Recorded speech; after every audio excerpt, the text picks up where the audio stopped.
আসসালামু আলাইকুম ওয়ারাহমাতুল্লাহি ওয়াবারাকাতুহু।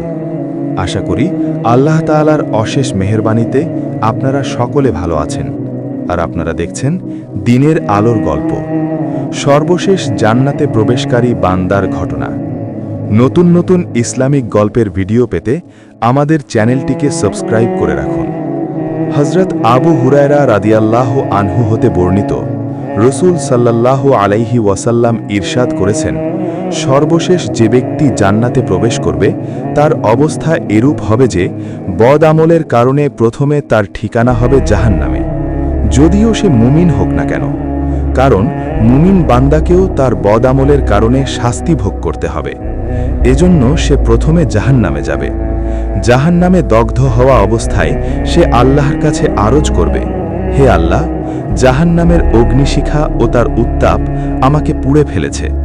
আমার প্রতি অনেক দয়া হবে যদি আপনি আমাকে ক্ষণিকের জন্য হলেও জাহান্নাম থেকে সরিয়ে পাড়ে বসিয়ে দেন, যেন অল্প সময়ের জন্য হলেও জাহান্নামের আগুনের দহন থেকে বাঁচতে পারি।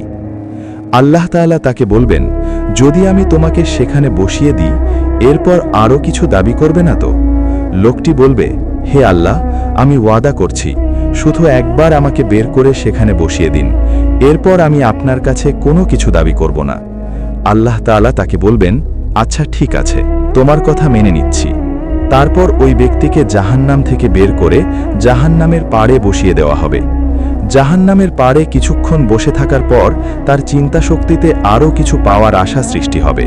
ফলে সে আবার বলবে, হে আল্লাহ, জাহান্নামের আগুন থেকে আপনিই তো মুক্তি দিয়েছেন, এটা আপনার দয়া ও করুণা, কিন্তু বসিয়েছেন এমন স্থানে যেখানে জাহান্নামের আগুনের শিখা পুরোপুরিভাবে দহন করছে।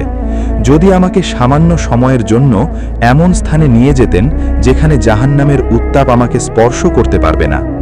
আল্লাহ তাআলা তাকে বলবেন, তুমি তো সবেমাত্র অঙ্গীকার করেছ যে আর কিছু চাইবে না, আর এখন সে ওয়াদার খেলাফ করছ।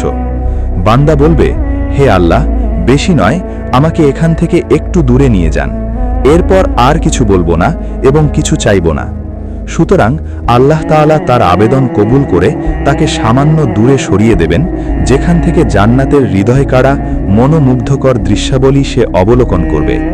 কিছুক্ষণ পর সে বলবে, হে আল্লাহ, আপনি আপনার দয়া ও অনুগ্রহের দ্বারা আমাকে জাহান্নামের আগুন থেকে মুক্তি দিয়েছেন এবং এমন স্থানে বসিয়েছেন যেখান থেকে জান্নাতের দৃশ্যাবলী স্পষ্ট দেখা যায়। আপনি আমাকে আরেকটু অনুমতি দেন যেন জান্নাতের দরজার কাছাকাছি যেতে পারি এবং একটু জান্নাত দেখতে পারি। আল্লাহ তাআলা বলবেন, হে বান্দা, তুমি আবারও ওয়াদা খেলাফ করছো? লোকটি বলবে, হে আল্লাহ, যখন আপনি আপনার অনুগ্রহে আমাকে এ পর্যন্ত নিয়ে এসেছেন, এখন জান্নাতটাও এক নজর দেখতে দিন। আল্লাহ তাআলা বলবেন, তোমাকে এক নজর দেখতে দিলে তো বলবে আমাকে একটু ভিতরে যাওয়ার অনুমতি দিন। লোকটি বলবে, হে আল্লাহ, শুধু এক ঝলক দেখতে দিন, এরপর আর কিছু চাইব না।